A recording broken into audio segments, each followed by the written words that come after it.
everyone. We are letting everyone into the session here. So we'll give it just 1 second here to make sure everybody gets loaded up.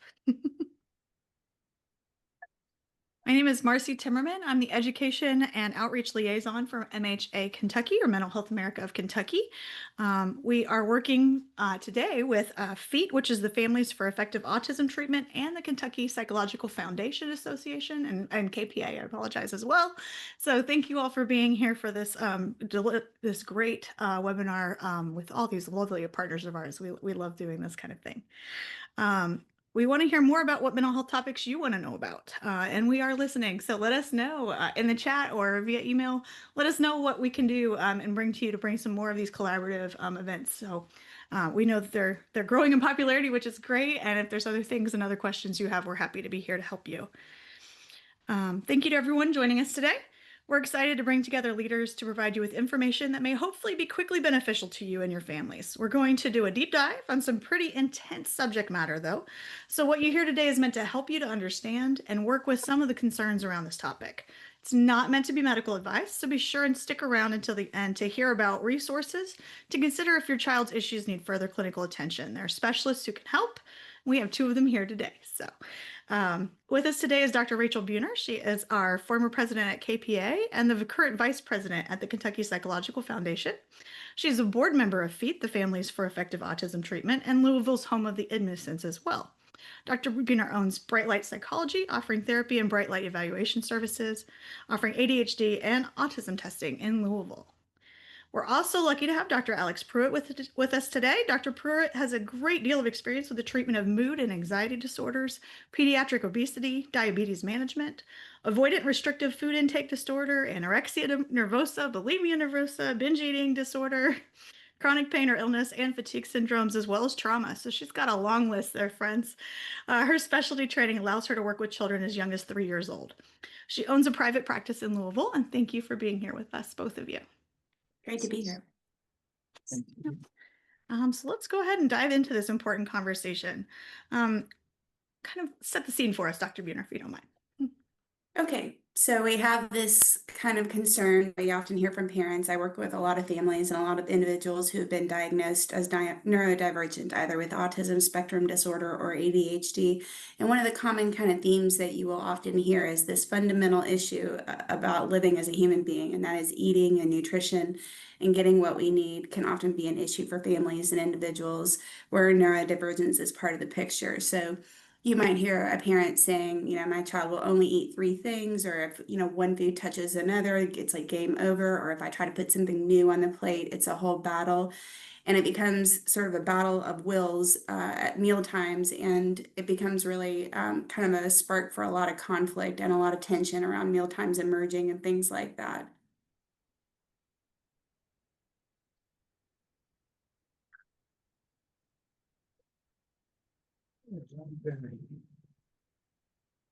Oh, Marcy, you're muted. That's inevitable every meeting, right? So I was wondering if there are other kind of challenges, especially working with ADHD and OCD folks that you find with feeding. Yeah, certainly. So there are sort of the sensory components of things, and then, issues with regard to kind of control and feeling sort of certain ways and perspectives about sitting at the dinner table and meal times that maybe aren't shared by everyone. So it's really hard to understand what the individual, the child or an adult, depending on who we're talking about, is kind of going through, because you perceive it as, we're just sitting down at the dinner table. There's nothing wrong. It's just a regular meal. It's the same casserole I fixed last week. And we don't understand what is the big deal. What is the threat? So with regard to kind of bringing different types of disorders or mental health concerns to the table, their perspective, their experience of that meal, of that snack, is quite different from ours. And sometimes bridging that understanding and creating that perspective for parents and the people around that individual can be really helpful. Yeah. Dr. Pruitt, from your side of things, are there feeding struggles that tend to show up with your specific families? Are they similar to the ones Dr. mentioned? Yes, very much. I would say Rachel's painted a picture of kind of generalized issues. I want to bring up a few that I see often are some other sensory processing. Sometimes family meals are very difficult for the sensory sound system, and so chewing or hearing other people chew can be an issue. Having other smells of food, of not preferred food of that individual. So maybe dad's steak and broccoli is irritating the child who's eating their safe foods of macaroni and chicken nuggets. That can be hard. I would also say medication plays a really big role into eating and feeding a child. So, especially within the ADHD population, when we are on stimulants, a lot of time appetite's decreased. And so, by the end of the day, kiddos are super hungry, they're super hangry. That is a very real emotion in this population. But we're also unmedicated. So, somebody just said in the chat, not being able to sit and focus on eating or focused on drinking during the day, but it also happens at dinner time. Meds have worn off. We don't want to give them another dose because we want them to eat a little bit more. And so dinner manners may not be as on point as when the child is fully medicated earlier in the day or at a breakfast. So I think I work a lot about managing behavioral expectations of families around certain meals, whether we have meds on board or not. And also trying to look at following normal hunger cues. I get a lot of parents that worry the kids eating too much at night. It's like they're binging. And really, it's just the effect of not having the medication in. And if they eat 1,200 calories before bed, that's when we want them to be eating. Getting that food in is more important than when they eat the food. And so I think for these families, both with autism, ADHD, and OCD, we really need to kind of throw out conventional additives about like 3 meals, 8, 12, and 5. That's not necessarily when your kid is going to eat. And so you kind of do what works for your family while meeting nutritional goals and managing the comorbid diagnoses that they have, or their neurotypical, or I'm sorry, neurodivergent issues that are presenting. Yeah, I know the meds definitely suppress appetite for a lot of these kids, right? And that's part of that. So that's interesting. Just to point that out very, very succinctly, because you were right. I just think that was not maybe blatantly said. So, but yeah, no, that's great.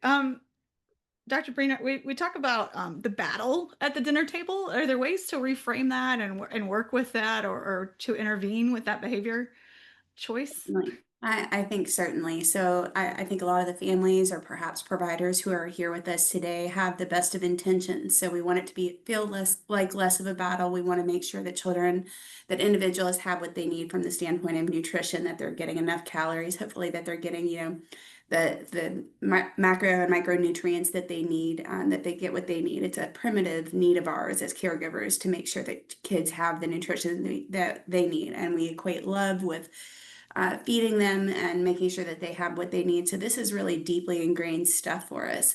So I think the idea that then you fix something that looks nice on the plate and you've put some effort into it, and then your child pushes it away and says no, can feel like a rejection, and it can feel like you're not doing something right. And again, at a very primitive level, it feels like a big failure on our part as caregivers. We take it really seriously, and then, the stakes just get higher.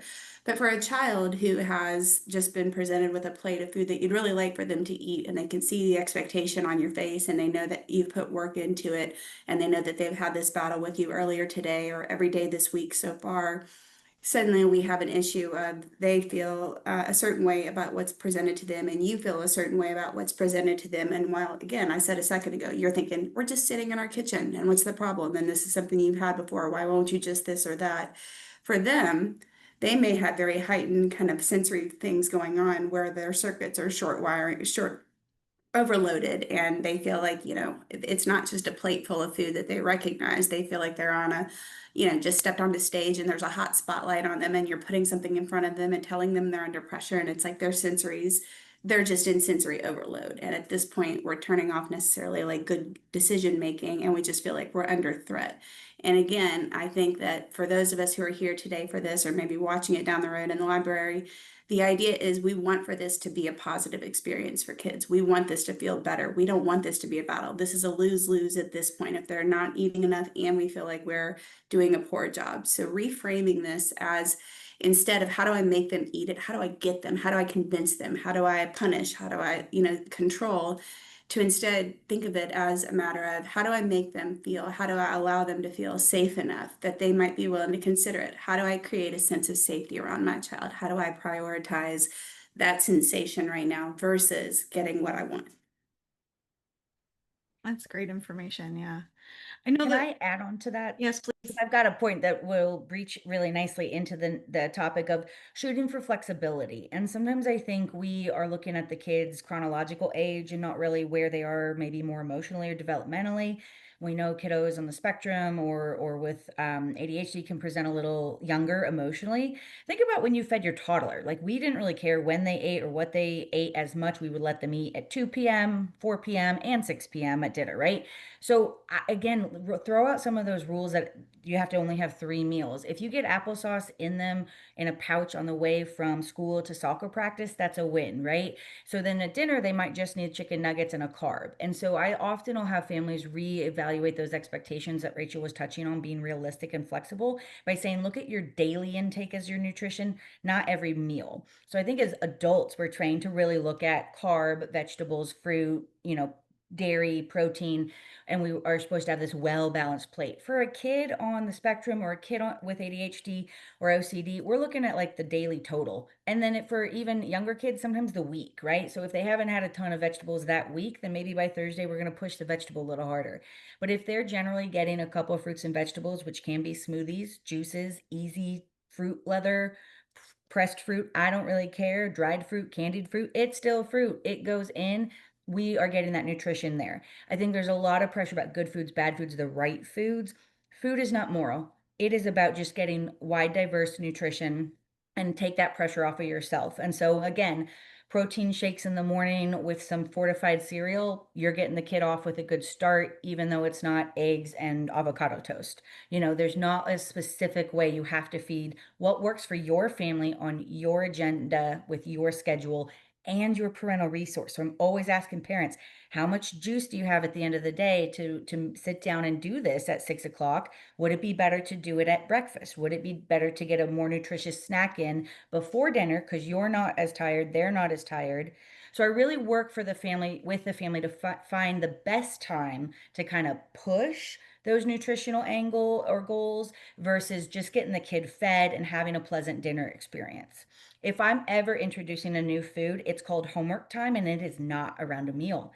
And so, like Rachel said, I want that dinner time to be really a safe space and nice family time. That's what the benefit of family dinner is. If it's screaming and yelling or it's silent, that's not a beneficial meal. We want the hard new exposures to new foods or the difficult foods to be maybe at a homework time that's much earlier than dinner or an hour before dinner. So we work with families to figure that out. That's some great advice. Yeah. I often hear from parents that it's just a picky phase and they want to push through it. And it sounds like that's maybe not the best choice. How can parents tell the difference though between that and when someone actually needs more support? Because their kids do go through a picky phase, right? Like every 3-year-old has their moment, right? But when is it a problem? When do we need to seek out some assistance? I start to get kiddos when they failed OT, speech. Pediatricians are now starting to be worried. So a lot of times I'm like the last resort, and then they're coming really desperate, barely thinking it's going to work. So I try to say if you're concerned, it's never too early to consult some resources, maybe even just reading some of the things I'll list later, or reaching out to get consultation from a feeding specialist. A lot of times weight is an indicator of a problem, unfortunately, which weight doesn't really give us a good insight into health. But if kids are not growing, obviously I get those referrals from pediatricians. They haven't made weight or they've lost weight. They fall off their curve. Sometimes you hear that language. Or if they're really higher weight. So within that avoidant restrictive food intake disorder or ARFID, you can see a lot of kiddos actually very high BMIs, high weight because they eat chicken nuggets, French fries, and that's it. With either of those, we're going to kind of look at, what is the need first. And so if it's just calories, I'm going to start with safe foods and I'm going to start by just maximizing their intake. If they're healthy and they're, on the higher end and we're getting enough calories in, then I'm going to look at novel foods for nutrition enhancement, those different pieces. But I think when you're starting to really feel like you can't go on a road trip because you have to bring every food for your kid, traveling's a huge indicator to families. It's very stressful. We can't go to the zoo for longer than 3 hours because they won't eat anything unless it's at home. When you're feeling trapped, by the eating habits of your child, I think that's a great time to come see someone. Again, I've had a lot of pediatricians kind of downplay or minimize, oh, they'll grow out of it, they'll grow out of it. And you have to look at your kid's got a couple different things that are unique about them. And so eating is going to be a unique experience as well. We don't have to suffer with this. And I think that would be my big, if you're worried or you're feeling stuck or trapped, let's get help. There, it doesn't have to be a raging eating disorder or feeding disorder to come to a therapist to get help. It's about learning some of the strategies, managing your expectations, and behavioral positive reinforcement that you can learn to shape your kids' eating experience to make it less stressful. But I always like kids to get a couple vegetables, a couple fruits. I don't care if they have more of one or the other. I Mhm. don't care the vehicle in which it is consumed. So if that spinach is in a smoothie, fine. If that carrot's in an applesauce pouch, great. And then with meats, a couple proteins and a couple carbs. They should be able to go to a restaurant and find something on the list.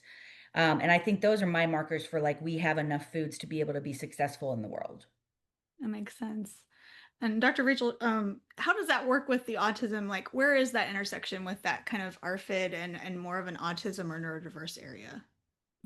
Well, I think Dr. Pruitt made some excellent points about some concerns to sort of look for and some indicators that there may be an issue where it would be great to bring in a professional. And again, you don't have to wait until you're absolutely desperate. But I think with the neurodivergent population, again, we have this understanding that a lot of individuals who are either diagnosed with ADHD or autism are experiencing the world a little bit differently. And I know I've mentioned this a couple of times, but I think it's really worth driving home. So we have, first of all, individuals oftentimes who are neurodivergent, they don't filter information the same way that we do. So as we sit down at the dinner table, and again, we're just kind of decompressing from the day, and the kitchen fan is on, getting rid of all the smoke from what you made for dinner, and the dog's out there barking, and somebody's going by with the mailman or whatever.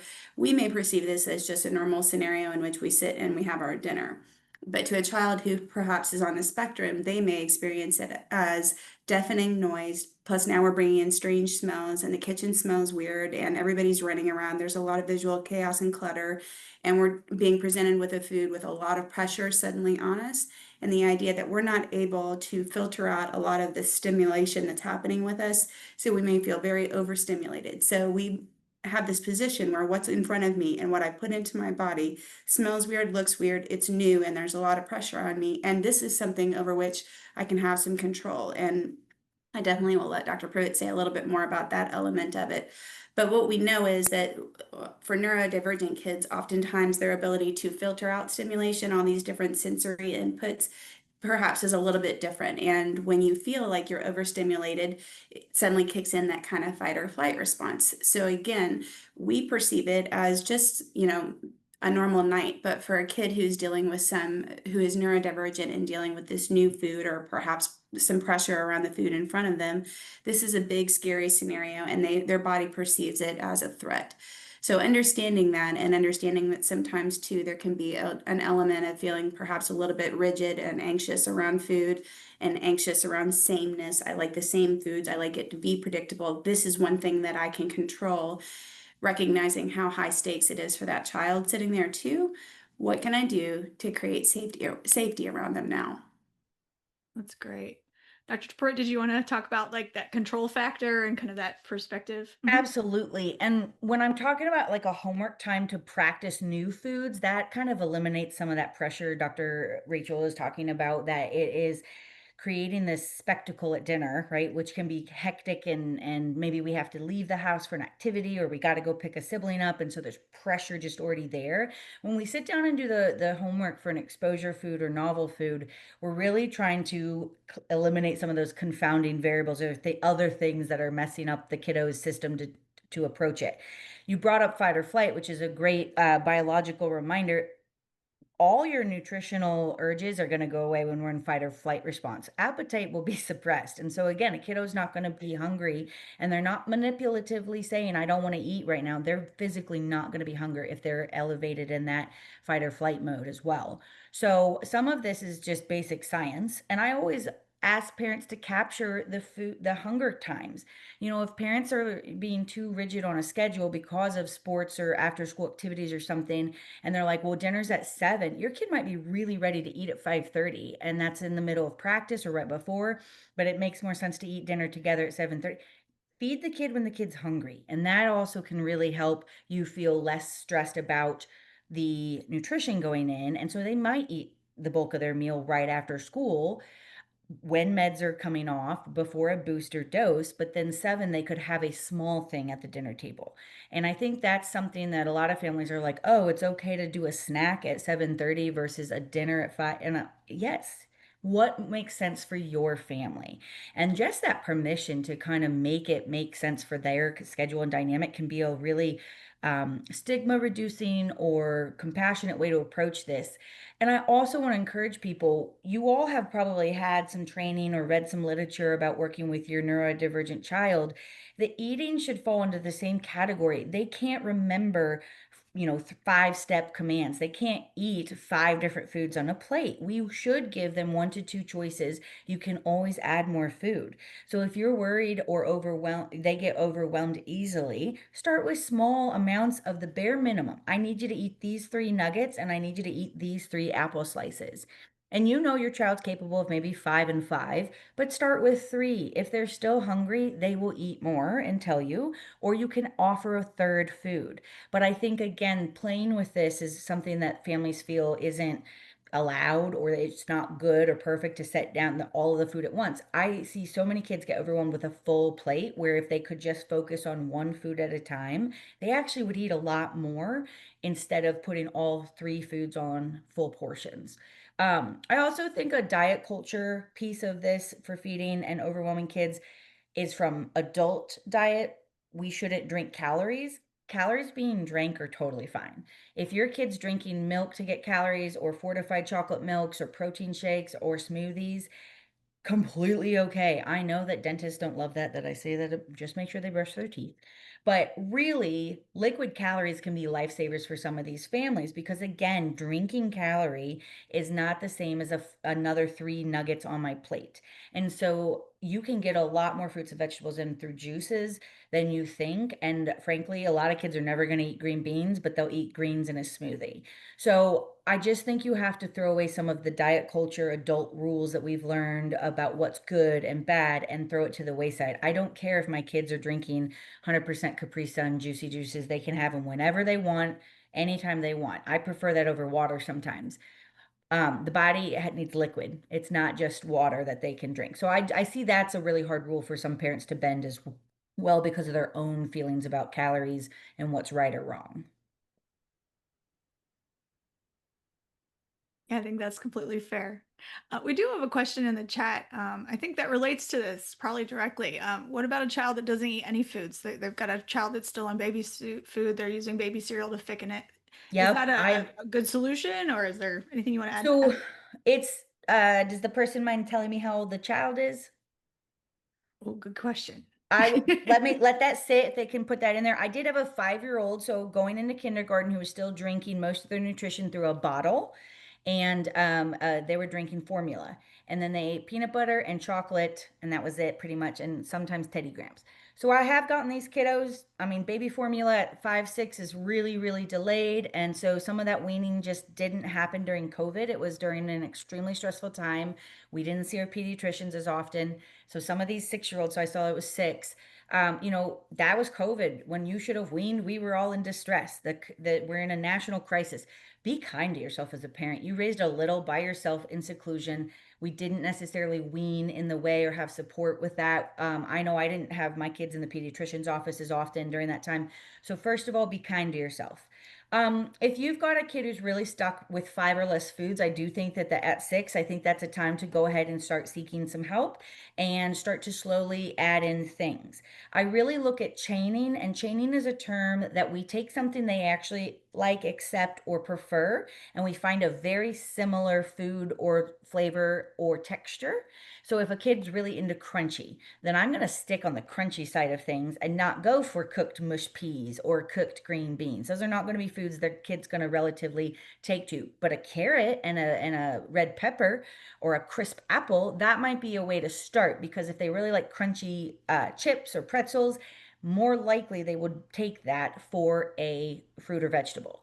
Opposite, if they like smooth textures, I'm looking for yogurts or blends or preserves of fruit that can be added to smoothies, right? And slowly we would start to put more grit and more chunks into a smoothie and work our way up to a more like fruit in a yogurt kind of cup way. Juices would probably be where I start with this kiddo, you know, and again, I know this is not medical advice. I'm not giving any actual advice to take home, but I think juices for a kid who's really limited is a nice place to start, because, or a lemonade, vitamin waters. I had a parent the other day ask me about vitamins. My kid won't chew a gummy vitamin. I'm like, try vitamin water. Even General Mills cereals like Lucky Charms are fortified with vitamins. So again, think outside the box of how to get that nutrition packaged into a vehicle that your child will accept. But I would say that by 5 or 6, a kid should have more like 10, maybe 15 foods on. And I also think about, where are they going to school? What's that going to look like? Can they eat in the lunch line? Are you allowed to bring food in for that? Does that limit something? So a lot of kids get peanut butter dependent, but peanut butter is not allowed in a lot of public schools or schools because of nut-free campuses. So we have to get used to some butter, right? That's the alternative. So it's a lot about looking at the details of the person's life and what makes sense again for them. But we would start with kind of slowly integrating new things and getting the kid to get a few more pieces of the puzzle on there by having new foods. Thank you. And Dr. Rachel, we were talking, how this is stressful for parents and families. Are there any tips you have specifically for handling kind of that stress and that emotionality tied up in this issue? Absolutely. Well, first of all, you're not alone. You can see by the crew we've got here today, and this video of today's presentation will be viewed over and over again in the KPF library. So you're not alone. And I mentioned a few minutes ago, it feels like a deeply primitive issue that we should be able to feed our kids. Shouldn't be a problem if they're not eating. It's something that we are doing wrong, and it makes us feel like bad parents. So the thing about a diagnosis with ADHD or autism as a caregiver, as a parent, is you recognize pretty early on that things are going to not necessarily go down the typical path that you would expect as a parent, and in terms of developmental milestones and kids just clicking into place in terms of certain things in their life. And so we recognize that perhaps socialization with peers is going to look a little bit different and academics may be impacted. We recognize all these different ways that it's not going to be the conventional path, and that we may have to do things a little bit differently to prioritize the needs, well-being, and safety of our child versus doing the same thing that everybody else does. And sometimes that can be painful. Sometimes you look at how you perceive things as being so easy for parents who don't have a child who's on the spectrum, or how they've never had to encounter or endure some of the kind of challenges that you have. Sometimes we just feel very different and like the road is so difficult for us. But one thing we know is how to work through a challenge. And so I want to kind of encourage caregivers and parents to think of this as, this is another one of those things where perhaps society tells you that you're supposed to give them 3 meals a day and make sure they're eating healthy snacks. And Dr. Pruitt mentioned a couple of times that, you're supposed to have your macros figured out and they're supposed to be getting enough protein, and a plate should look like this. This is another one of those elements of raising your neurodivergent child where it may not look typical. And if you can release yourself from the pressure of, society says the plate's supposed to look like this, society says my kid's supposed to get this many calories like clockwork this way, and instead realize, what do they need? What are they trying to tell me? What are they scared of? What are they worried about? What's hard for them right now? What was a struggle for them over the course of the school day? And now here at dinner, we're having this showdown. How can I make this better, safer, easier for them? This is another one of those things where your brain, your programming, your society has told you it's supposed to look like this. And you have to give yourself a little bit of grace, a little bit of compassion, not always easy, and recognize, how do I prioritize their well-being here? Instead of what I'm supposed to do, how do I prioritize their well-being? I wanna put a eating disorder support group in for parents, and it's a wealth of information in the chat right there. So there's some online ones, there's materials through this. I see in the chat, a couple different things with commentary from other people. Like, that can also be a really hard thing too. As a parent, we often are deflecting or defending our child's actions or explaining, and really, we don't owe an explanation to anyone. And I think, thanks for your concern, we got it handled. I just like nice short snaps backs of like, "Oh, are you, reading, literature that's up to date on childhood feeding practices? Oh, okay, great, we are." I just think I'm probably a little sassy, but I would just think politely shut it down. "Thank you for your concern, we have it." One thing that I do to really create less pressure, even on my own 3 kiddos, is I feed them what I want them to eat, and I've got 2 ADHD boys on meds. It's hard getting all those calories in. But I'm like, if we're going to a party, let's say a cookout, we got 4th of July coming up, and you know that grandma's going to say something because little Johnny's not eating the hot dog because it's got the grill marks on it, blah, blah, blah. One of these scenarios we hear all the time, and they're not going to have fruits or vegetables there that they're going to eat, then I'm looking at, hey, you can eat your carrot sticks at home and your applesauce pouch on the way. I don't care what you eat the rest of the time there. And we're going to try to get a couple bites of hot dog done. But I do what I worry about as my mothering those 2 boys before we even go to an event. And then I am not stressed. And oh, they ate before. That's also a beautiful comment. So you can deflect if the child, oh, they're not eating very much. We ate before we came. Thanks, and you can just sidestep that. So those are some tactics. I always have food in the car. I think food in the car is a big help because, like I said, look for that hunger. So when they say, "Hey, I'm hungry," you don't have to wait 20 minutes until you get home and make something and get it on the table, and 30 minutes later, they're not hungry, right? So it's always at my disposal, and I have, graham crackers that don't melt in the car and those kinds of things. To go back to one other thing about eating and drinking at school, again, I've written letters to schools about please do not make comments about students' lunches. I say send only preferred foods to school. Why? Because they're most likely to eat those foods. Put Gatorade in their water bottle. That's going to get them extra calories and a little bit of sugar. So if they're not eating well at lunch in the 20 minutes or 15 minutes they actually have at a table in a public school, then they can at least be getting calories in through the day. And one of the pieces that I talk about with send them Rice Krispie treats, send the Cheetos, let them get their carbs in at school. That's easy food to get in them, and they will eat all of it. Then we work on fruits and vegetables and proteins outside of school, and it's then less struggle at the end of the day because you don't have to also get them to eat their carbs. So I make lunch consumable by any means possible. I don't care if that's chocolate and peanut butter and Cheetos. Again, peanut butter sometimes can't go to That's school. such a good point too, because I hear over and over that the cafeteria is one of the most overstimulating places that there is. So the idea that a child might feel like you've just packed what you feel is a really great lunch that the teacher is going to approve of, and it has all the, it's well-rounded and all these kinds of things. If they're overstimulated, they're not interested in the food, and it's just all too much. I think Dr. Pruitt makes an excellent point. Let's get the wins where we can. And make the food open. Take them out of the packaging. If they're hard to open things, put them in little baggies for the kids. Make it very easy. No, those are all great tricks and tips. Thank you for that. And just a note from an advocate here, I'm going to say that, you can advocate for your child to have a safe space to eat. You can Mhm. advocate for them to be provided with whatever food they need. If you're on the free lunch program, right, and there are certain things, go through the menu maybe a little bit earlier too, and help them learn to advocate for themselves that my mom says this, right? Or some phrases like that can be helpful to the students sometimes. So depending on their neurodiversity and their ability to do that and their age, of course, but just a note there, I couldn't help myself.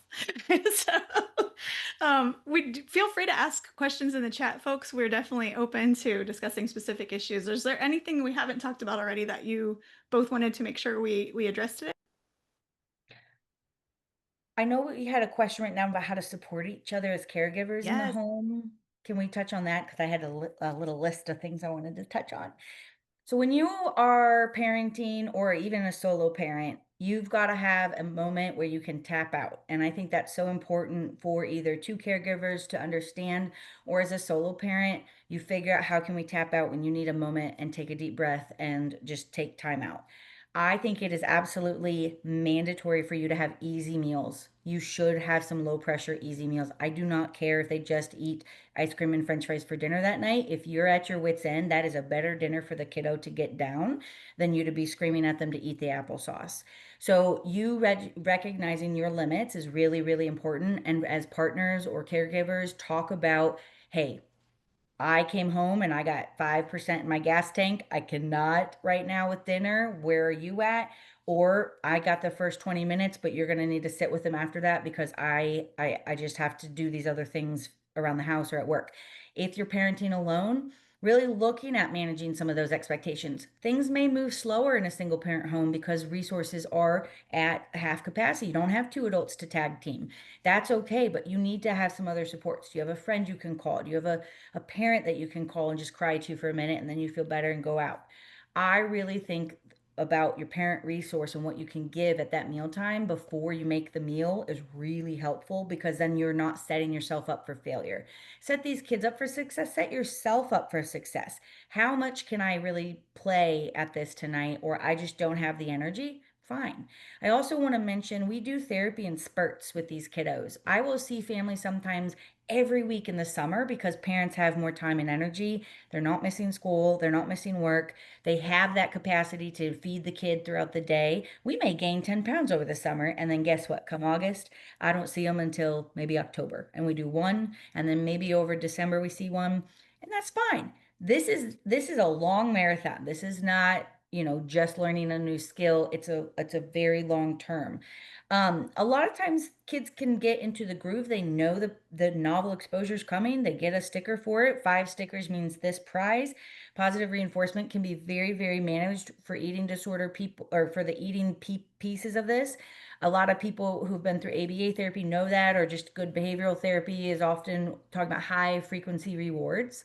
So a lot of this can be done at home once you get the concepts. And so it doesn't always have to be led by a professional. If you get that structure or that instruction from an OT or from a PT, you can just translate it into this subject basically.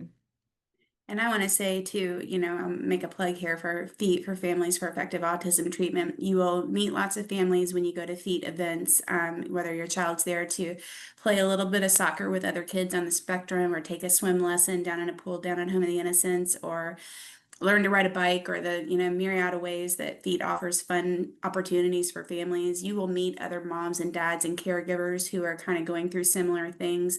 You'll exchange contact information. You'll recognize progress in certain kids and how well things are going, and you'll show up with support for other families. We do lots of moms night out with spa treatments and all that, and dads night out where dads can kind of get together and talk about their shared struggles and wins as well. There is support out there and there is community out there. The experience of having a child with a diagnosis sometimes can be very isolating, certainly. And as I mentioned a couple of times, sometimes it just feels like we should be able to get it better and click, everything should click better. And it can be really isolating. And the idea that you're here today watching this presentation, that you want to know some healthier ways to manage the conflict and make things feel better and help your child be as healthy and loved as possible, it says a lot about you. The idea here is if you need support, there is community out there.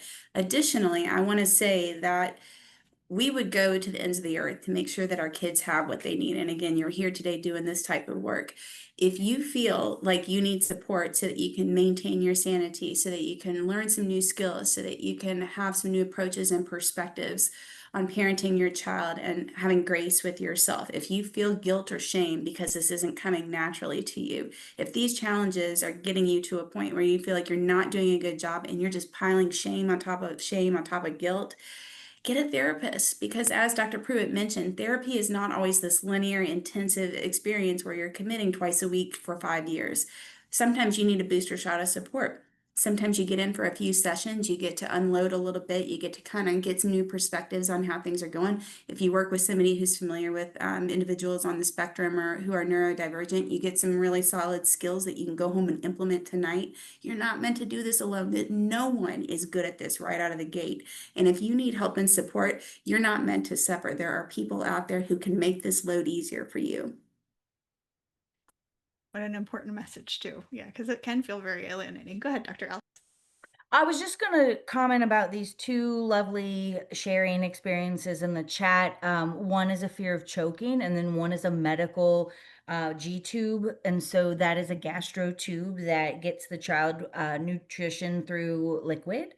And with my pediatric background, meaning I work with kids with chronic medical conditions, we do see these, and these are very different from ARFID, the avoidant restrictive food intake disorder. Now, choking can be a specific phobia. I choked on a hot dog, therefore I don't eat anything solid. So they're going to stay in a really smooth or liquid palate. Think about when you get your wisdom teeth out. So, mashed potatoes, yogurt, creamy things like that. That would want to be taken much more from a phobic treatment perspective. And so pure choking could be something that an anxiety specialist can work on, and that doesn't necessarily have to be a food therapist. The G tube, that would be more of an interesting take. And again, you would probably want to consult with your speech. I'm seeing that you are in that. But again, that might still be an OT piece. Is it an oral motor piece that we're missing? Or if not, and it's just this fear of novel foods, then potentially moving towards a feeding therapist. But I do think that choking in a singular incident and then we stopped eating happens a lot. And that can be managed by an anxiety specialist or somebody who works with phobias, children and anxiety. It can also, obviously, I do treat phobic choking hazards.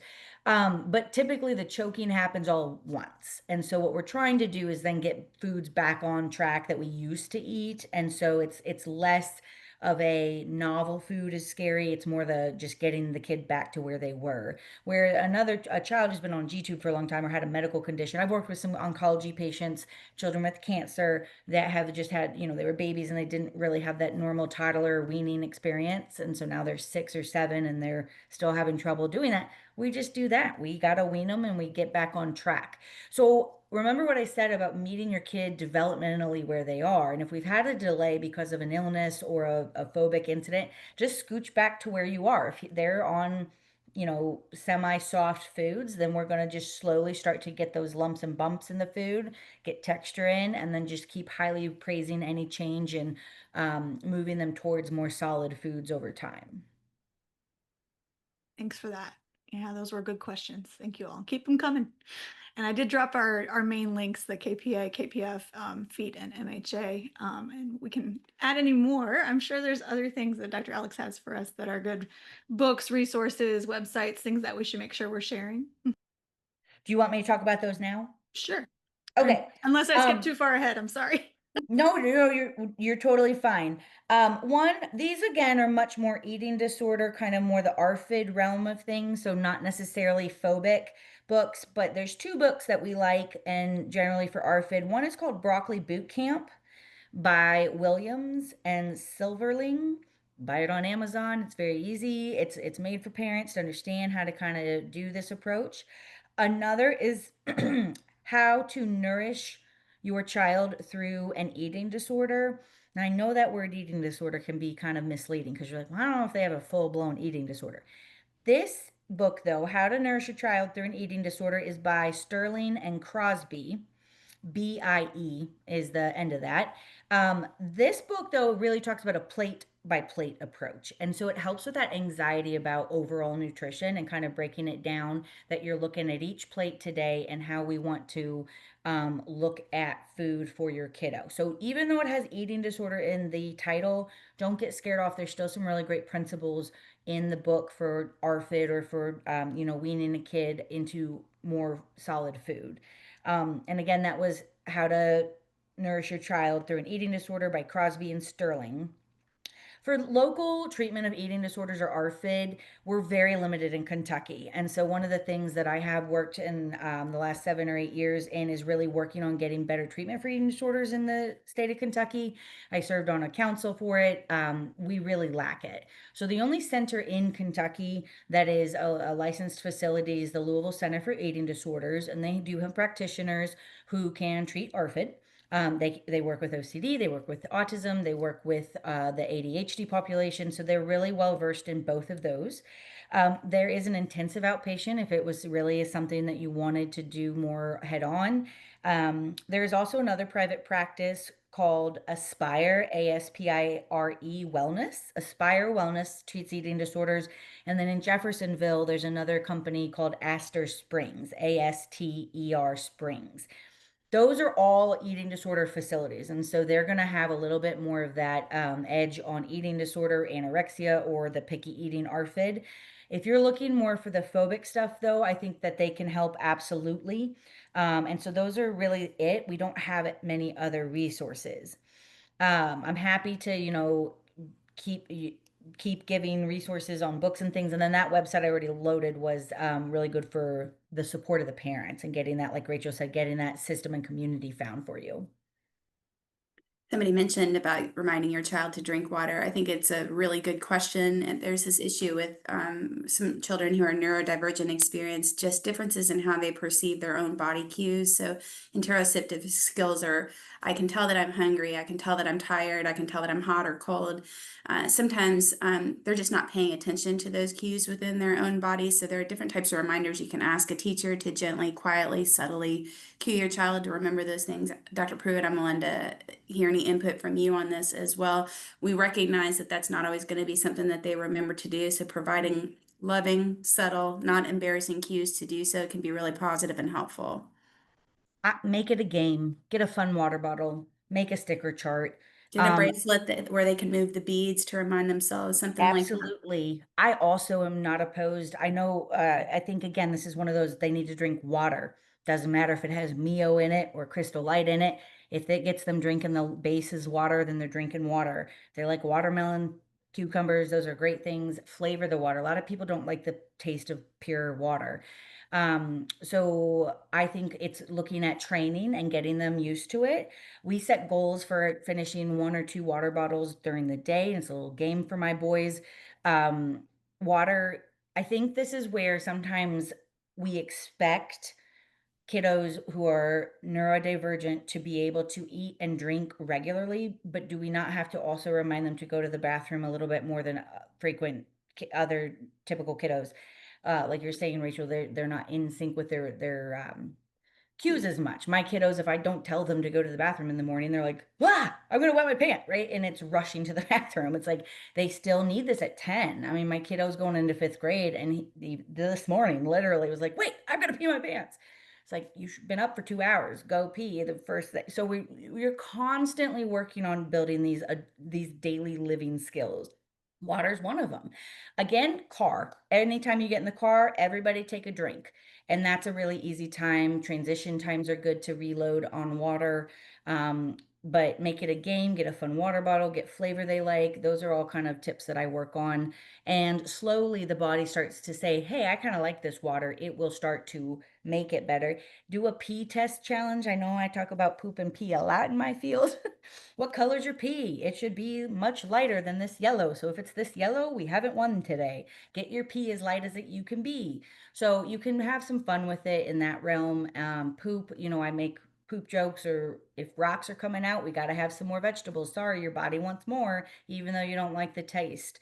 So we kind of talk about how the body's letting us know what it needs by your pee color and your poop size or stool breakdown. Sorry, I know this is a lunchtime lecture, but those would be things that I would kind of help your kid understand the body is giving you signals of what it needs.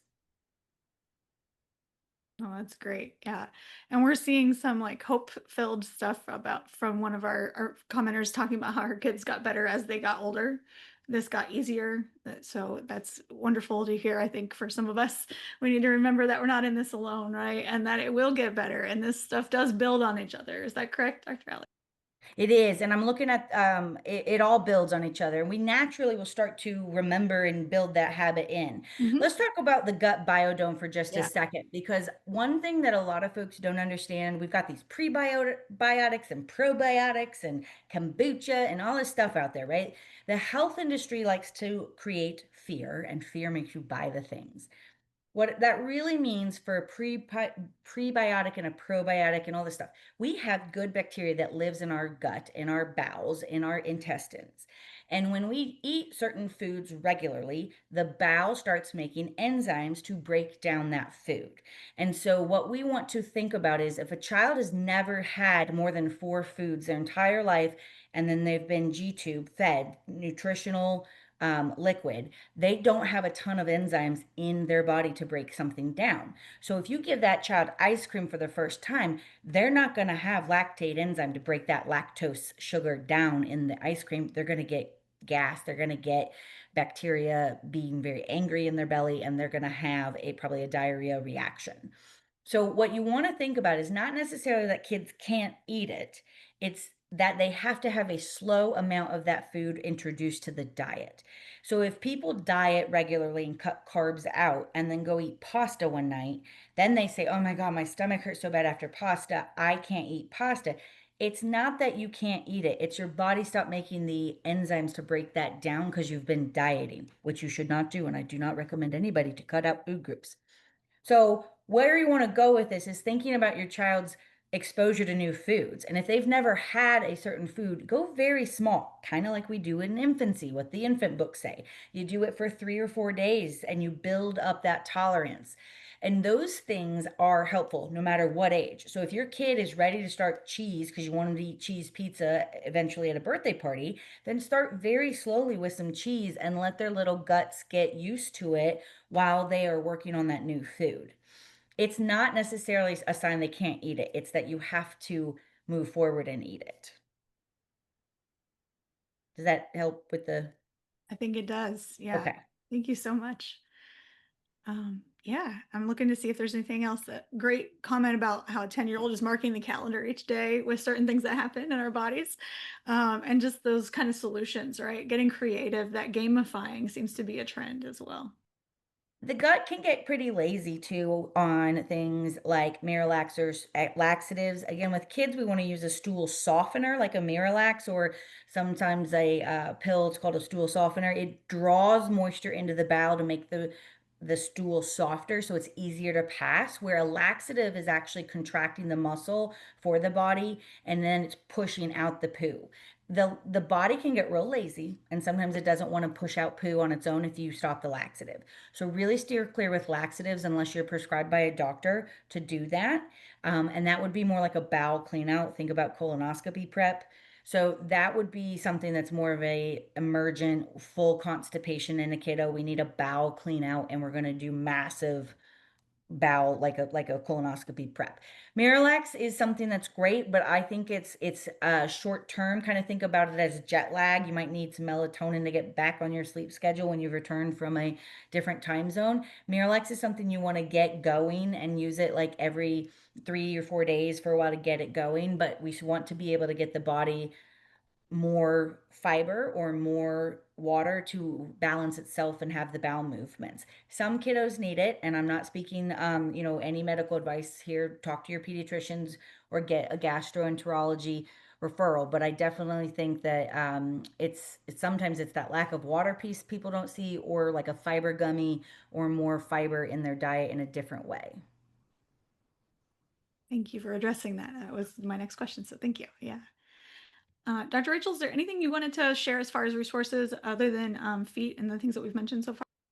I think we're good. And Dr. Pruitt's practice has been up there. So if folks have questions for her specifically, she's given us a lot of really good information today, stuff that I didn't know either, and I will be able to implement as well. So thank you for that. And if you have questions, I really do recommend she's one of the best.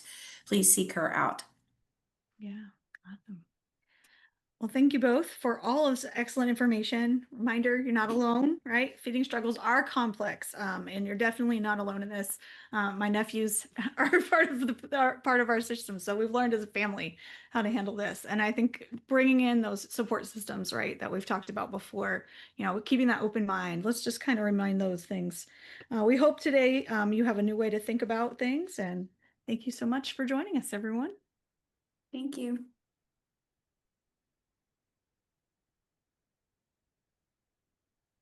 And I don't know about stopping the recording because she thought she was making me the host, but I don't think it worked.